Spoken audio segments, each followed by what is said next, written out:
ይህ የኢትዮጵያ ፌዴራላዊ ዲሞክራሲያዊ ሪፐብሊክ ስድስተኛው የሕዝብ ተወካዮች ምክር ቤት ሁለተኛ ዓመት የሥራ ዘመን 11ኛ መደበኛ ስብሰባ ነው።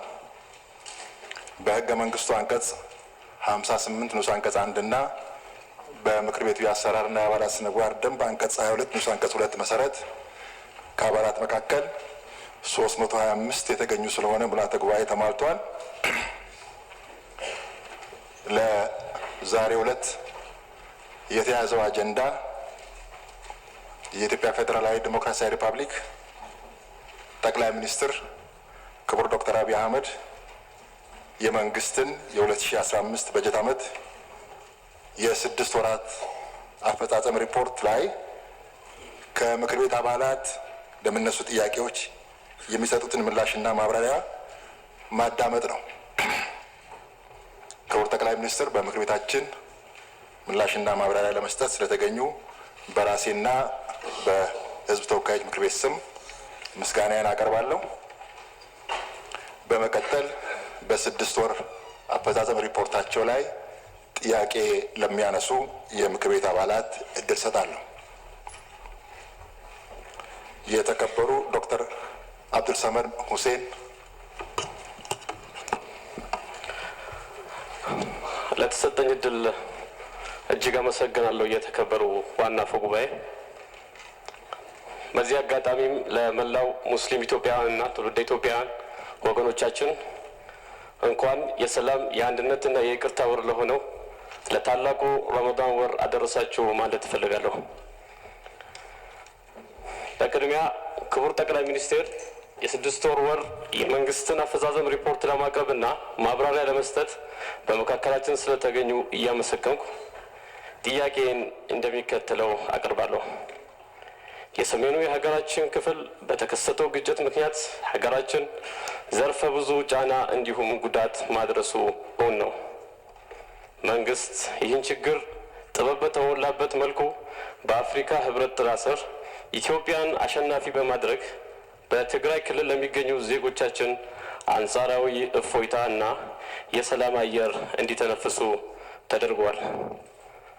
ለዚህም ስኬት የክቡር ጠቅላይ ሚኒስትሩ ዶክተር አብይ አህመድ በሳል አመራር ሰጪነትና በሂደቱ ለተሳተፉ አካላት ላቅ ያለ ምስጋና ላቀርብ እወዳለሁ።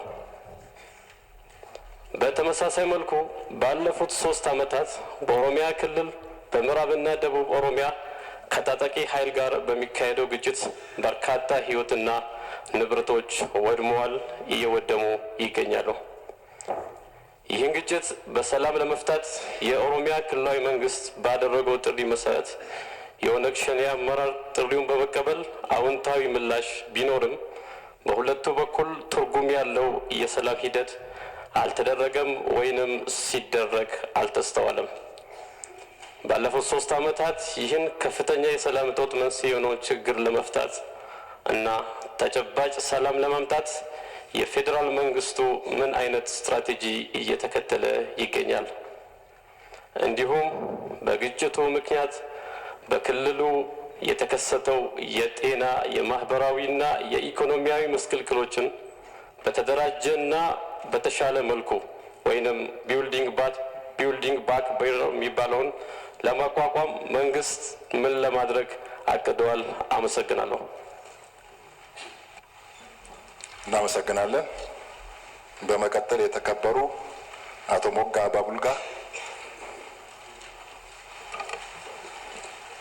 አመሰግናለሁ። የተከበሩ አፈ ጉባኤ፣ አመሰግናለሁ። የተከበሩ ክቡር ጠቅላይ ሚኒስትር፣ ባለፉት ዓመታት ለውጡን በመጻረር ሀገራችን ላይ የተደቀኑ የህልውና አደጋዎች ክቡር ጠቅላይ ሚኒስትራችንን ጨምሮ ግንባር ድረስ በመውረድ በተሰጠ ስትራቴጂካዊ አመራር የተደቀነውን አደጋ መቀልበስ ተችሏል። ለዚህም ህዝባችንን፣ መንግስታችንን እንዲሁም የጸጥታ ኃይላችንን እያመሰገን ጥያቄን እንደሚከተለው አቀርባለሁ። ህገወጥ ታጣቂ ኃይልና ህገወጥ የጦር መሳሪያ ከተለያዩ የሀገሪቷ ክፍል ወደ አዲስ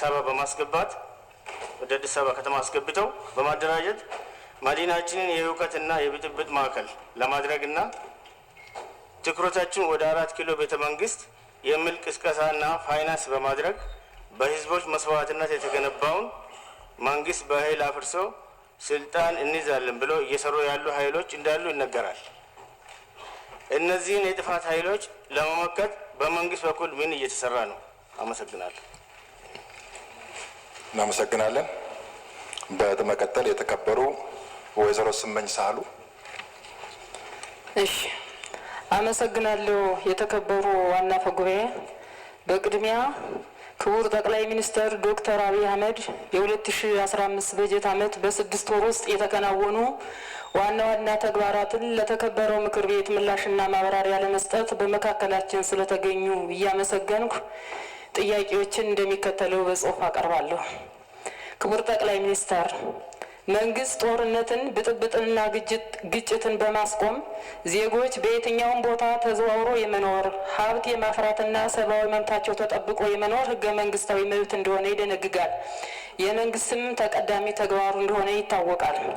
ስለሆነም በሰሜኑ የሀገራችን ክፍል ተከስቶ የነበረውን ጦርነት ምንም እንኳን የውጭ ጫናው ሰፊ ቢሆንም ከጠንካራውና ከሀገር ወዳዱ የጸጥታ መዋቅር በውስጥም በውጭም ካለው ጠንካራ ህዝብ ጋር በመሆን ጦርነት አውዳሚ በመሆኑ በሰላም እንዲጠናቀቅ መደረጉ የመንግስትን አስተዋይነትና አርቆ አሳቢነት የሚያመለክትና ለህዝባችንም እፎይታ በማግኘት ተረጋግቶ ወደ ልማት ስራው እንዲገባ ያደረገ ተግባር በመሆኑ በህዝባችን ዘንድ ተቀባይነት ያገኘና የመንግስትን የሚያስመሰግን ተግባር ነበር።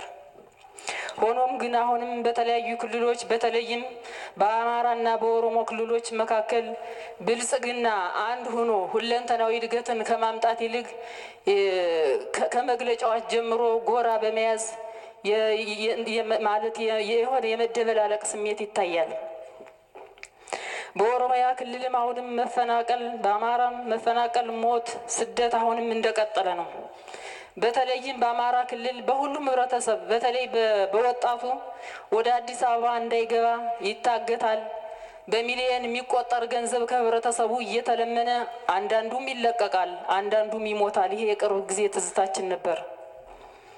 ታመው ሪፎር ወደ አዲስ አበባ የተጻፉ ህመምተኞችም ሳይደርሱ ቀርተው በመንገድ ሙተዋል። በተለይ አሁንም አርሶ አደሩ ምርቱን ወደ ገበያ እያወጣ በተለይ ወደ አዲስ አበባ እየሸጠ አይደለም። ነጋዴውም ግብይቱን አቁሟል። አርሶ አደሩም በወቅቱ ምርቱን ሽጦ ኑሮውን ከመምራትና የማዳበሪያ ዋጋ ግብዓት በወቅቱም ከፍሎ ገዝቶም ምርትና ምርታማነትን ከመጨመር አንጻርም ሌላ እንቅፋት እየሆነ ነው። ከክልሎች ወደ አዲስ አበባ ሰብል ባለመግባቱም አዲስ አበባ ያለውን የኑሮ ውድነት በጣም ስላጋሸበው ህዝቡ ላይ አሁን እየደረሰበት ያለ ጫና በጣም ሰፊ ነው። ክቡር ጠቅላይ ሚኒስትር፣ ይሄም ሊሆን የሚችለው በተለይ መንግስት የፌዴራል መንግስትን በጥብቅ ቁጥጥርና ክትትል ባለማድረጉ የመጣ ችግር ነው ብዬ አስባለሁ። የህዝባችን ችግር ከጊዜ ጊዜ እየተባባሰ መፈናቀል፣ ሞት፣ ስደት እየበረከተ ነው እንጂ እየተሻለ የመጣበት ሁኔታ አይደለም። ክቡር ጠቅላይ ሚኒስትር፣ የህዝባችን ያላገባብ መፈናቀልና ሞት የሚቆመው ክልሎችም አንድ ሆነው ተናበው የሚሰሩት መቼ ነው? ይህ የህዝባችን ሰላም የሚያውኩ ኃይሎች ውስጥ የአመራሩ እጅ የለበትም ብለው ያስባሉ? ይሄን ችግር ለመቅረፍስ ምን እርምጃ እየተወሰደ ነው? ቀጣይስ ምን ታስቧል? ከእያንዳንዳችንስ ምን ይጠበቃል? ቢብራራ። አመሰግናለሁ። እናመሰግናለን። በመቀጠል የተከበሩ አቶ ተስፋውን ሲሳይ። አመሰግናለሁ። የተከበሩ ዋና አፈ ጉባኤ፣ እንዲሁም ክቡር ጠቅላይ ሚኒስትር ዶክተር አብይ አህመድ ለምናነሳቸው ጥያቄዎች ምላሽና ማብራሪያ ለመስጠት በመካከላችን ስለተገኙ እጅግ አድርጌ አመሰግናለሁ። ጥያቄ እንደሚከተለው አቀርባለሁ። በአማራ ክልል በምዕራብ ጎንደር ዞን መተማ፣ ምዕራብ አርማጭሆና ቋራ ወረዳዎች ህወሓት የኢትዮጵያ ሀገር መከላከያ ሰራዊት ላይ ክህደት ፈጽሞ ጥቃት በፈጸመበት ወቅት በማግስቱ የሱዳን ወራሪ ኃይል ድንበር ጥሶ በመግባት የአርሶ አደሮችን እና የኢንቨስተር ባለሀብቶችን መሬት ወሯል። ላለፉት 2-3 ዓመታት ይህ ኃይል የአካባቢ አርሶ አደርና ባለሀብት መሬቱን እንዳያለማ አድርጎት ቆይቷል።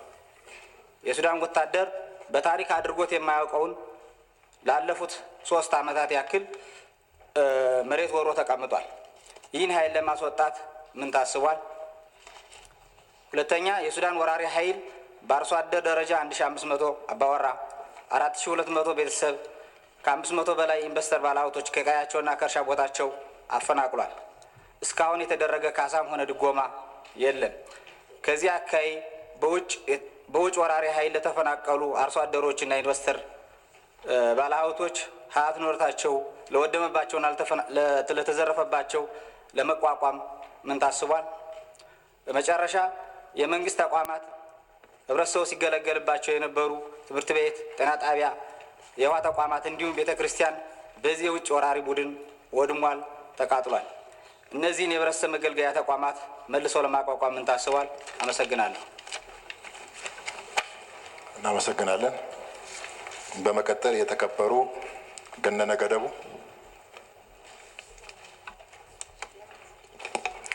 አመሰግናለሁ የተከበሩ አፈ ጉባኤ፣ እንዲሁም አመሰግናለሁ ክቡር ጠቅላይ ሚኒስትራችን በመካከላችን ተገኝቶ ከተከበረው ምክር ቤት የሚነሱ ጥያቄዎችን ለመመለስ ስለተገኙ።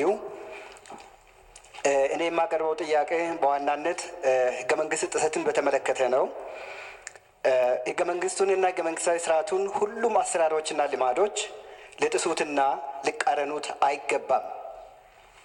እንዲሁም ሁሉም ዜጎች፣ የመንግስት የስራ ኃላፊዎች ህገ መንግስቱን የማክበርና የማስከበር ህገ መንግስታዊ ግዴታና ኃላፊነት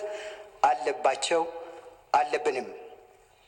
ከዚህ ጋር ተያይዘው በሀገራችን እየታዩ ላሉ አንዳንድ ጫፍ ለረገጡ አስተሳሰቦችም ሆነ ድርጊቶች ዋናው መንስኤ የህገ መንግስቱ በተገቢው ያለመከበር ነው ብዬ አምናለሁ። በዚህም መነሻነት ልዩ ልዩ አላስፈላጊ ግጭቶች፣ ጫፍ የወጣ የመልካም አስተዳደር እጦት፣ ሙስናና ብልሹ አሰራር፣ የፍትህ መዛነፍ፣ የሰብአዊና ዲሞክራሲያዊ መብቶች መጣስ፣ የዜጎች የመልማት ፍላጎቶች መደነቃቀፍ፣ የህዝብ እውነተኛ ጥያቄዎች እንዳይመለሱ እንቅፋት መሆን፣ የሰላም እጦት ወዘተ እየሰፉ በመሄድ ላይ ናቸው። ይህ ችግር በዋናነትና በስፋትም የሚስተዋለው በታችኛው አስተዳደር እርከን ነው። የታችኛው አስተዳደር እርከን በሁሉም የሀገራችን አካባቢዎች አደናቃፊ ሚና ይጫወታል ባይባልም ግን በአንዳንድ አካባቢዎች የለውጡ ብርሃን እንዲደበዝዝ አድርጓል፣ እያደረገም ይገኛል። ይህንን በትንሽ ማስረጃ ምሳሌ ጠቅሼ ለማለፍ እኔ የተመረጥኩበት ወይም የተወከልኩበት ምርጫ ክልል በደቡብ ክልል ጋሞ ዞን ቁጫ ምርጫ ክልል 3 መዋቅሮች አሉ። ቁጫ ወረዳ፣ ቁጫ አልፋ ወረዳ፣ ሰላምበር ከተማ አስተዳደር። በእነዚህ አካባቢዎች የምርጫ ክልል ህገ መንግስታዊ ስርዓቱ በተደጋጋሚ ሲጣስ ቆይቷል። በህገ መንግስቱ የተፈቀደውን የህዝብ ውክልና ስራ በተደጋጋሚ ማከናወን አልቻልንም። 3 ዙር ተደነቃቅፎብናል። በመጀመሪያው ዙር ታግተናል። በሁለተኛው ዙር እኛ የነበርንበት መኪናችን ሁሉ ተደብድቦ ነፍሳችን በፈጣሪ እርዳታ ተርፋ ለዛሬ በቅተን ይህን መልእክት እያስተላለፍን ነው እና ከዚህ ጋር ተያይዞ በአካባቢው የሰላም እጦት፣ የመልካም አስተዳደር፣ የሰብአዊና ዲሞክራሲያዊ መብቶች መጣስ፣ የዜጎች መፈናቀል፣ አርሶ አደሩ ማሳውን ትቶ ተፈናቅሎ አዲስ አበባ፣ ሞያሌ፣ ጎፋ፣ ዳውሮ፣ ወላይታ ዞኖችና በመላ ሀገሪቱ ተሰዶ ይገኛል። ከምርት ተግባሩ ተፈናቅሏል። መንግስት ሰራተኛው በተመሳሳይ ችግር ውስጥ ነው ያለው። ህይወቱን በአግባቡ መምራት አልቻለም። ስለዚህ ህገ መንግስታዊ ስርዓቱ በአግባቡ እየተተረጎመ ስላይደለ እየተከበረም ስላይደለ ለስርዓታችን ወይም ሀገራችንን ለመገንባት የምናደርገውን ጥረትንም እያደናቀፈ ይገኛል። ሙስና አንድ አርሶ አደር እስከ 30 ሺህ ብር ያልደረሰኝ ይቀጣል። ጠቁመናል ለሚመለከታቸው አካላት። ይህን ለሚመለከታቸው የመንግስት አካላት ከሀ እስከ ፐ ስናስረዳ ቆይተናል። ግን ተገቢውን ምላሽ እስከ ዛሬ ባለው አላገኘንም። ስለሆነም እርስዎ የሚመሩት መንግስት ህገ መንግስቱና ህገ መንግስታዊ ስርዓቱ በታችኛው የአስተዳደር እርከን እንዲከበር ለምን አላደረገም? ከዚህ በኋላስ እንዲህ አይነት ሁኔታ እየቀጠለ ከሄደ ሀገርን፣ መንግስትን፣ ህዝብን የሚረብሽ ሁኔታ ይፈጠራልና ይህንን ለማስተካከል ለማረም የታቀደ ነገር ካለ ቢያበሩ እጅግ አድርጌ አመሰግናለሁ። እናመሰግናለን። የተከበሩ አቶ እሸቱ ገብረ ማርያም። እሺ፣ ስለተሰጠኝ እድል አመሰግናለሁ። ዋና አፈ ጉባኤ፣ የተከበሩ ጠቅላይ ሚኒስትር ዶክተር አብይ አህመድ በኢፌዴሪ ህገ መንግስት አንቀጽ 54 መሰረት አክብረውን ለጥያቄያችን ማብራሪያና ምላሽ ለመስጠት በመገኘቶ በእውነት እጅግ በጣም አድርጌ አመሰግናለሁ። ጥያቄ የሚያተኩረው ከሰላም ጸጥታና ደህንነት ጋር ተያይዞ ይሆናል። የሀገረ መንግስት ግንባታ አካል የሆነው የዜጎችን ሰላም ደህንነት ከማረጋገጥ አንጻር መንግስት በርካታ እርምጃዎችን እየወሰደ ይገኛል። የነበሩብንን የሰላም ማጣት ፈተናዎች እየተሻገርንም እንገኛለን። በዚህ የማይናቅ ተስፋ ሰጪ ሂደትና ውጤቶችን ማየት ጀምረናል። ለአብነትም በአንዳንድ ክልሎች ታጥቀው ጫካ የገቡ በእርቅ መመለስ እንዲሁም ከትግራይ ክልል ጋር የተደረገው የሰላም ስምምነት የሚጠቀሱ ናቸው። የተጀመረውን ሰላም ዘላቂ እና አስተማማኝ ለማድረግ አዎንታዊ ሰላምን ተቋማዊና ጠንካራ የመንግስት መዋቅር በመፍጠር አጠናክሮ መቀጠል ይጠበቃል። ይሁን እንጂ አሁንም ፈተናዎች አሉብን። የደቡብ ምዕራብ ኢትዮጵያ ክልል እና የጋምቤላ ክልል የደቡብ ሱዳንን ይዋሰኑታል። ከውስጥም ከውጭም ከ4 ያላነሱ ስቴቶች ከ10 ሚሊዮን በላይ ህዝብ የሚጋራው ረጅም ድንበር ይገኛል። ይህ ኮሪደር እምቅ የተፈጥሮ ሀብት የሚገኝበት ወይም የኢኮኖሚ ኮሪደር ነው። ትኩረትም የሚጠይቅ ነው። የደቡብ ሱዳን ታጣቂ ኃይሎች ወይም አርብቶ አደር መሳይ ወታደሮች የሀገሪቱን ሉዓላዊ ድንበር በመጣስ ትርማጥድ የሚባል ጥንት ወረዳ ሙሉ በሙሉ በማፈናቀል ለከፋ ችግር ህዝቡ መጋለጡን ያነሳል። ለአብነትም በደቡብ ምዕራብ ኢትዮጵያ ክልል በምዕራብ ኦሞ ዞን በማጂ፣ በቤሮ፣ በሱሪ ወረዳ በምሬት ይነሳል። በወካይ ተወካይ የህዝብ ውይይት ወቅት የድንበር ጉዳይ ያለመፈታቱ የውስጥ የእርስ በርስ የብሔር ግጭትና ሞት አባባሽነቱን፣ ለውጭ ጠላት ጥቃትና ስጋት መጋለጣቸውን፣ በህይወት የመኖር የመጠበቅ ተንቀሳቅሶ ሀብት የማፍራት እና መብት አደጋ ውስጥ መውደቅ፣ የታሪክ የባህል የማንነት መናጋት እያጋጠመው እንደሚገኝ ብሎም ለህገወጥ የወርቅ የህገወጥ መሳሪያ የቁም እንስሳት ንግድ የተጋለጠ መሆኑን ያነሳል ህዝቡ። ችግሩ ከ2 አስርት ዓመታት በላይ የዘለቀ ውስብስብነቱ ከጊዜ ወደ ጊዜ እያደገ ይገኛል። ስለሆነም የመረጠን ህዝብ እንዲህ ያለ ይሞግተናል። እባካችሁ ታደጉን። የመረጥናችሁ ብልጽግና ሀገር ወዳድ ነው ብለን ነው ወይስ እኛ ኢትዮጵያዊ አይደለንም እያለ በውይይት ወቅት በተደጋጋሚ እያነሳ ይገኛል። ጉዳዩን ለሚመለከታቸው አካላትም ሲቀርብ እውቅና ከመስጠት ውጭ በተግባር የተወሰደ እርምጃ የለም። በደቡብ ምዕራብ ኢትዮጵያ አዲስ ክልል በመሆኑ የጸጥታ መዋቅሩን ለማጠናከር የፋይናንስና የወታደራዊ ሎጂስቲክ ድጋፍ የሚሻ ክልል ነው። ባለው አቅም የአካባቢውን ግጭት በመወያየት በመግባባትና በእርቅ የሰላም አየር መተንፈስ ጀምሯል። ይሁን እንጂ ድንበር ላይ መከላከያ ሰፍሮ መቆጣጠር ካልቻለ ሰላሙ ዘላቂና አስተማማኝ ሊሆን አይችልም።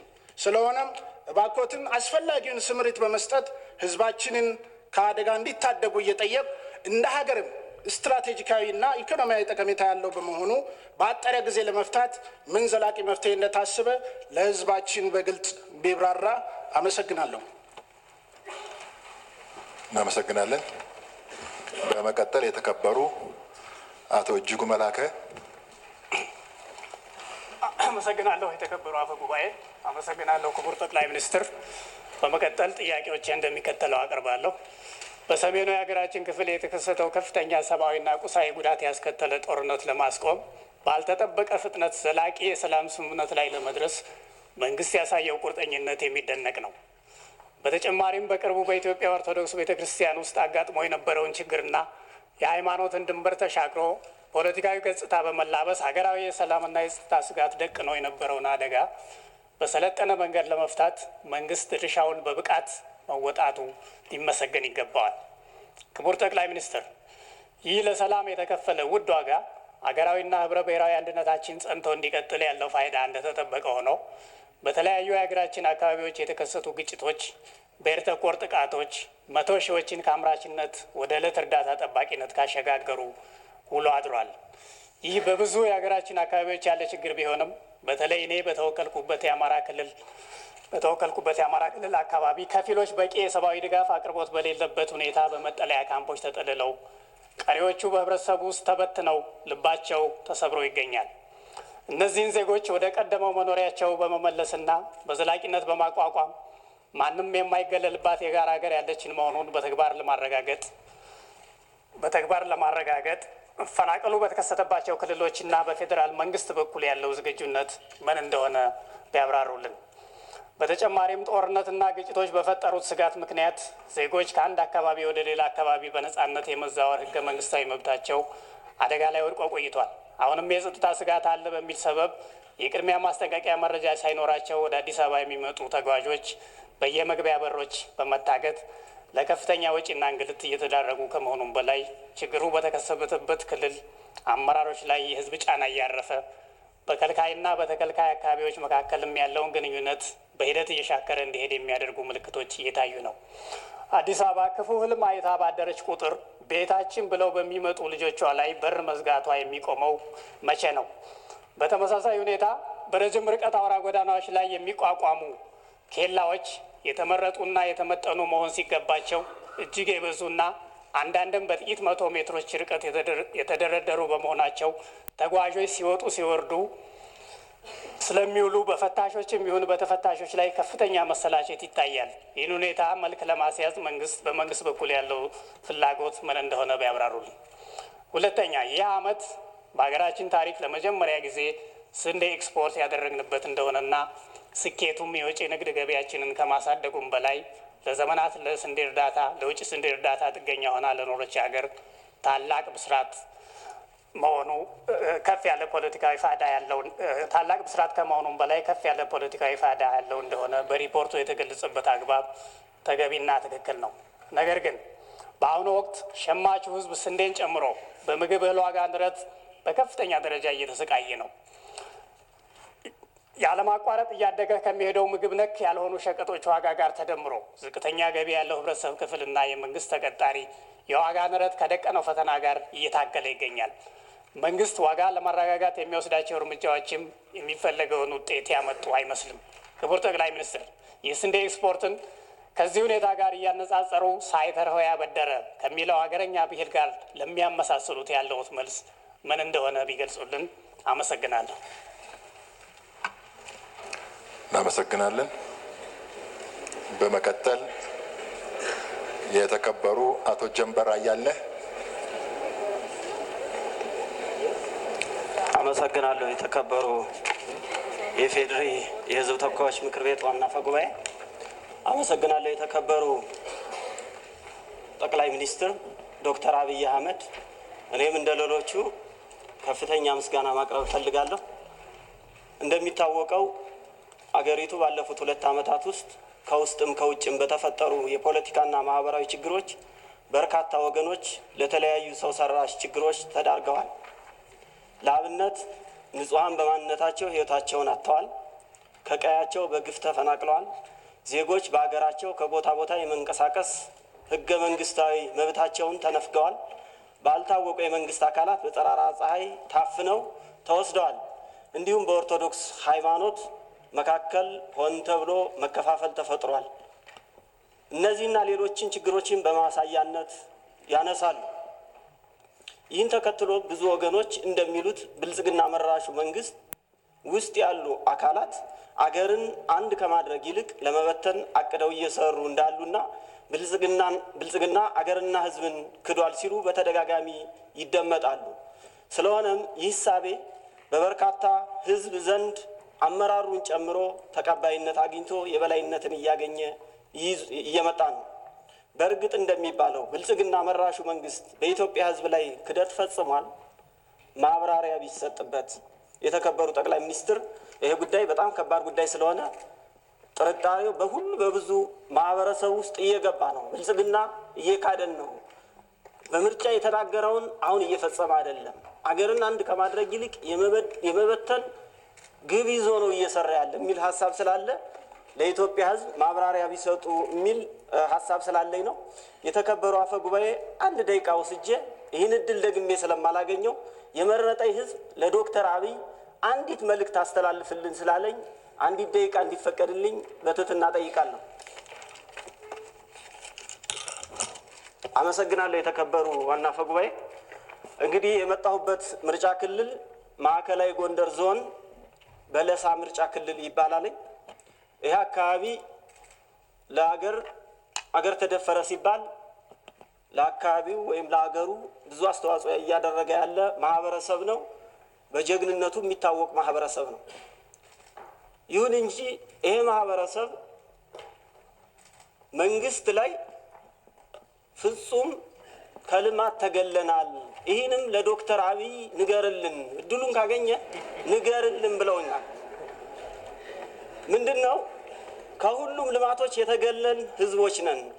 አካባቢው በተለይም በለሳ፣ እብናት፣ ጃናሞራ፣ ኪንፋዝ፣ ዋግ በአጠቃላይ የተከዜ ተፋሰስ የሚባለው መንገድ የሌለው፣ ንጹህ ውሃ የሌለው፣ መብራት በቅጡ ያልተዳረሰ፣ በርካታ ቀበሌዎች ኔትወርክ የሌላቸው፣ ሁሉም ትምህርት ቤቶች ከደረጃ በታች የሆኑ፣ ድርቅ በተደጋጋሚ የሚያጠቃው አካባቢው በብዙ መንገድ ብዙ የኢትዮጵያ ፓርቶችን አይቻለሁ።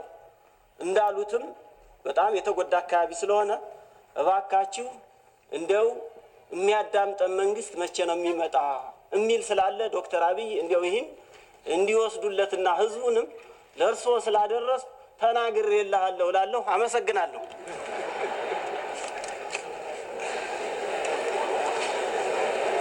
አንድ ደቂቃ አይደለም ከ1 ደቂቃ በላይ ወስዷል። እሺ፣ በመቀጠል የተከበሩ አቶ ክርስቲያን ታደለ።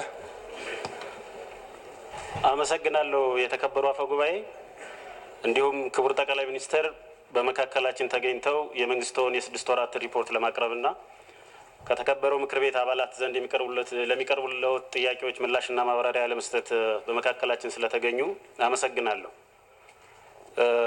አንዳንድ የስነ ስርዓት ጥያቄዎችን ግን ማቅረብ እፈልጋለሁ።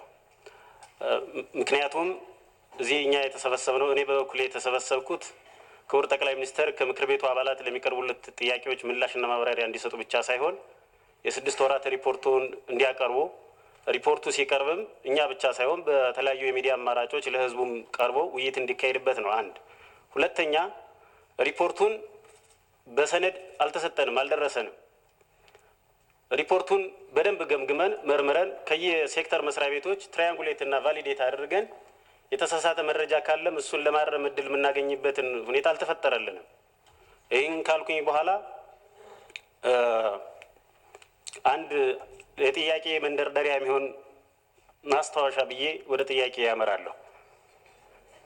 ክቡር ጠቅላይ ሚኒስቴር፣ በዚህ ምክር ቤትና በተለያዩ መድረኮች ስለ እርስዎና ስለሚመሩት የአስፈጻሚ መንግስት ተጠይቅ ሲቀርብቦት ለተጠየቁ ምላሽ ከመስጠት ይልቅ ጠያቂዎችን የሚያጥላላ አስተያየት ሲያራምዱ፣ አለፍ ሲልም ተጠይቅ የቀረበቦት የወጡበትን ብሔር በመጥላት እንደሆነ አድርገው ምላሽ ሲሰጡም የቅርብ ትዝታችን ነው። ክቡር ጠቅላይ ሚኒስትር፣ ጥያቄ የማቀርብልዎ እኔ በብሔሬ አይደለም።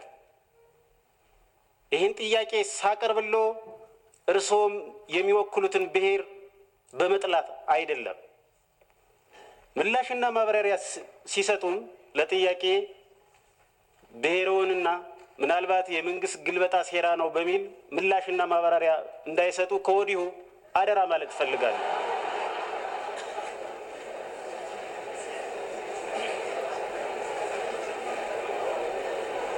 አመሰግናለሁ። ወደ ጥያቄ አመራለሁ። የዜጎችን ደህንነትና የሀገርን ሉዓላዊነት መጠበቅ ዝቅተኛ የመንግስት ኃላፊነት ሆኖ ሳለ ዜጎች በማንነታቸው ምክንያት በመንግስት የጸጥታ ኃይሎች ይገደላሉ፣ ይፈናቀላሉ፣ ቤታቸው ይፈርሳል፣ ንብረታቸው ይወድማል።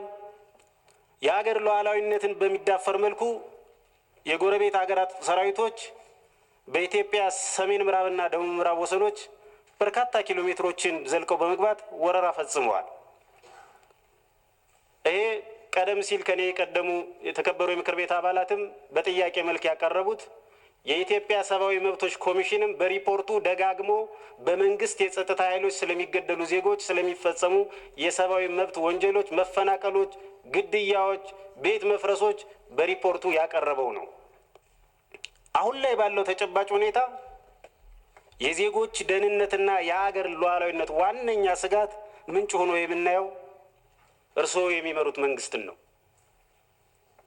እርስዎ በአፎ ኢትዮጵያ አትፈርስም ቢሉንም በተግባር ግን ኢትዮጵያና ኢትዮጵያዊነት በመንግስቶ እየተናዱ ነው።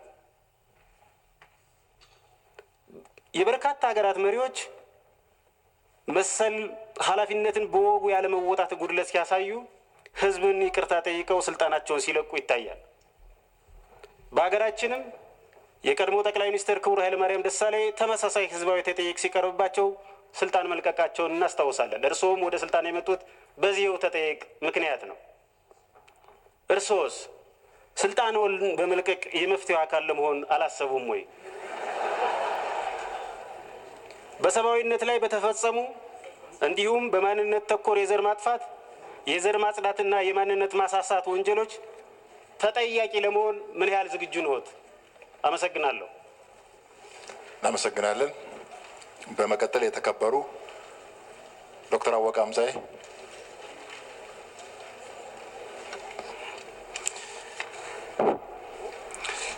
አመሰግናለሁ። የተከበሩ አፈ ጉባኤ፣ ክቡር ጠቅላይ ሚኒስትር በህዝብ ተወካዮች ምክር ቤት ተገኝተው የ2015 ዓመተ ምህረት የግማሽ ዓመት የስራ አፈጻጸም ሪፖርት ለማቅረብና ከምክር ቤቱ ለሚነሱ ጥያቄዎች መልስ ለመስጠት በመካከላችን በመገኘቱ እያመሰገንኩ ጥያቄን እንደሚከተለው አቀርባለሁ። ክቡር ጠቅላይ ሚኒስትር፣ በ2015 ዓመተ ምህረት የመጀመሪያ መንፈቅ ዓመት በመንግስት የተከናወኑ ስራዎችን ሪፖርት ተከታትያለሁ። በሪፖርቱ ትኩረት ተሰጥቶ ከቀረቡት ዋና ጉዳዮች አንዱ የሰላምና የጸጥታ ጉዳይ ሲሆን በዚህም መሰረት በሰሜን ኢትዮጵያ የነበረው ደም አፋሳሽና አውዳሚ ጦርነት በድርድርና በሰላም ለመፍታት የተቻለበት ሁኔታ እጅግ በጣም ጥሩ ነውና ለሀገራችንና ለህዝቡ ትልቅ ተስፋን የፈነጠቀ ነው። በሌላ በኩልም በተለያዩ የሀገሪቱ ክፍሎች ለምሳሌም በምስራቁ የኢትዮጵያ ክፍል በኦሮሚያና በሶማሌ፣ በአፋርና በሶማሌ እንዲሁም በቤኒሻንጉል አካባቢ የነበሩ ግጭቶችና የጸጥታ ችግሮች በሰላም መፈታታቸው በእጅጉ የሚፈለግና በሌሎችም አካባቢዎች መቀጠል ያለበት ጥሩ ተግባር ነው። ክቡር ጠቅላይ ሚኒስትር፣ ከዚህ አንጻር ባቀረቡት ሪፖርት ውስጥ በሌሎች አካባቢዎች በተለይም በደቡብ ኢትዮጵያ ክልል በአማሮ ልዩ ወረዳ የኮሬ ህዝብ ላይ ከኦሮሚያ ክልል የምዕራብ ጉጂ ዞን የሚነሱ ታጣቂ ቡድኖች ላለፉት 6 እና 7 ዓመታት እያካሄዱ ባለው ወረራ የኮሬ ህዝብ እንደ ህዝብ ህልውናው አደጋ ላይ በመውደቁ በሪፖርት ውስጥ ከተጠቀሱት ሌሎች አካባቢዎች ግጭቶችና የሰላም እጦት እኩል በመንግስት ትኩረት ሊሰጠው ይገባ የነበረ ጉዳይ ነው። ባለፉት 7 ዓመታት በርካታ የአማሮ ልዩ ወረዳ ንጹሐን አርሶ አደሮች፣ ህፃናት፣ አዛውንቶች በመኖሪያ አካባቢያቸው በቀያቸውና በእርሻቸው በግፍ ተጨፍጭፈዋል። በመቶ ሺዎች የሚቆጠር ህዝብ ለዘመናት ከሚኖርበት ቀበሌያትና መንደሮች ከቤቱ፣ ከንብረቱ፣ ከመሬቱና ከእርሻው ተፈናቅሏል፣ ተባሯል። በርካታ የአርሶ አደር ቤቶች፣ የመንግስት ትምህርት ቤቶችን፣ ጤና ጣቢያዎችን፣ ፖሊስ ጣቢያዎችና የኦርቶዶክስና የፕሮቴስታንት አብያተ ክርስቲያናትን ጨምሮ በርካታ የመንግስት አገልግሎት ሰጪ ተቋማት ተቃጥለዋል። ቆላማ የአማሮ ቀበሌያት በከፊልም ይሁን ሙሉ በሙሉ ተወረው ህዝቡ እርሻ ማረስ አልቻለም። በየቀኑ እየተገደለ ህዝቡ በሰላም ወጥቶ መግባት አልቻለም። ከዚህም በላይ ህዝቡ ከሌሎች አጎራባች አካባቢዎች እንዳይገናኝ የአማሮ ልዩ ወረዳን ከኦሮሚያና ከደቡብ ክልል በተለይም በዋናነት ከገደው ዞን ጋር የሚያገናኙ መንገዶች በ3 አቅጣጫዎች ተዘግቶበት የአማሮ ህዝብ በ3 አቅጣጫ ከበባ ውስጥ በመግባቱ ይህ ነው የማይባል ለመግለጽ የሚያስቸግር አፈናና መከራ ውስጥ ይገኛል። በሽተኞች ወደ ሌላ አካባቢ ለሕክምና መጓጓዝ ባለመቻላቸውና የሕክምና ቁሳቁስና መድኃኒት እጥረት በማጋጠሙ ወላድ እናቶች፣ ህፃናት እያለቁ ነው። ተማሪዎች ወደ ሌላ አካባቢ ተጉዞ ለመማር ተቸግረዋል። ነጋዴዎች ወደ አጎራባች አካባቢዎች ተጉዞ ሸቀጥና እህል ወደ ወረዳው ማስገባት ወይም ከወረዳው ማስወጣት አልቻሉም። በዚህም የተነሳ በወረራውና በጦርነቱ ምክንያት ከሚያልቀው ህዝብ የሚስተካከል ህዝብ በምግብ እጥረትና በረሃብ እያለቀ ነው። በዚህ ላይ ደግሞ ከፍተኛ ድርቅ እና አልፎ አልፎ የሚሄድ የእርዳታ እህል ለተራበው ህዝብ እንዳይደርስ ከተራበ ህዝብ ጉሮሮ የሚነጥቁ እና የሚከብሩ የመንግስት ሌቦች ዘረፋ ተጨምሮበት የበርካታ ህዝብ ህይወት አደጋ ውስጥ ወርቋል። በአጠቃላይም የአማሮ ኮሬ ህዝብ በሰፊ እስር ቤት ውስጥ እንዲኖር ህልውናው የመጥፋት አደጋ ውስጥ እንዲገባ ተደርጓል። ጩኸቱንም ሰምቶ የሚታደገው በማጣቱ እየጠፋ ነው። በነገራችን ላይ ከትላንት ወዲያ በዜና ማሰራጫዎች እንደተሰማው ከአማሮ ወደ አርባ ምንጭ በየብስ መንገድ የተዘጋበት መሆኑ 8 ሰዎች ቁጭ ብሎ እንዳይሞቱ በጀልባ እህልና ሙዝና ሸንኮራ እና ሌሎች እህሎች እየወሰደ ሰምጠው ሞተዋል። ይሄ መንገድ በመዘጋቱ የመጣ ምክንያት ነው። ክቡር ጠቅላይ ሚኒስትር፣ ከመንግስት ተቀዳሚ ኃላፊነቶች አንዱና ዋነኛው ተግባር የዜጎችን በህይወት የመኖር መብት ማስጠበቅና ሰላምን ማስከበር ነው። ከዚህ አንጻር የአማሮ ኮሬ ህዝብ በህይወት የመኖር መብትና ህልውናው አደጋ ላይ ሲወርቅ መንግስቶ ለችግሩ እውቅና ሰጥቶ መፍትሄ ለማምጣት ችላ ያለውና የዚህን ህዝብ ጩኸት ለቅሶና ዋይታ ለመስማት እና ህልውናውን ለመታደግ ያልቻለው ለምንድን ነው? በአጠቃላይ ኢትዮጵያ በተቀበለቻቸውና በፈረመቻቸው የተባበሩት መንግስታት ድርጅት የሰብአዊ መብት ጥበቃ ቻርተር እና የአፍሪካ የሰብአዊ መብት ጥበቃ ቻርተር መሰረት እንዲሁም በኢፌዴሪ ህገ መንግስት መሰረት መንግስት እንደ አማሮ ያሉ አነስተኛ ቁጥር ያላቸው ህዝቦችን ያለ ስጋት በነጻነት በህይወት እንዲኖሩ፣ ንብረት እንዲያፈሩ፣ በነጻነት እንዲዘዋወሩ፣ ሀብት ንብረታቸውና መሬታቸው በጉልበተኞች እንዳይቀማ በቂ ህጋዊ ጥበቃ የማያደርግላቸው ለምንድን ነው? ለወደፊቱስ በኢትዮጵያ አነስተኛ ቁጥር ያላቸው ህዝቦች ነጻነታቸው ተጠብቆ በህይወት የመኖር መብታቸው ተከብሮ ያለ ስጋት በሰላም እንዲኖሩ መንግስቶ በተጨባጭ ምን እያከናወነ ይገኛል? አመሰግናለሁ። እናመሰግናለን።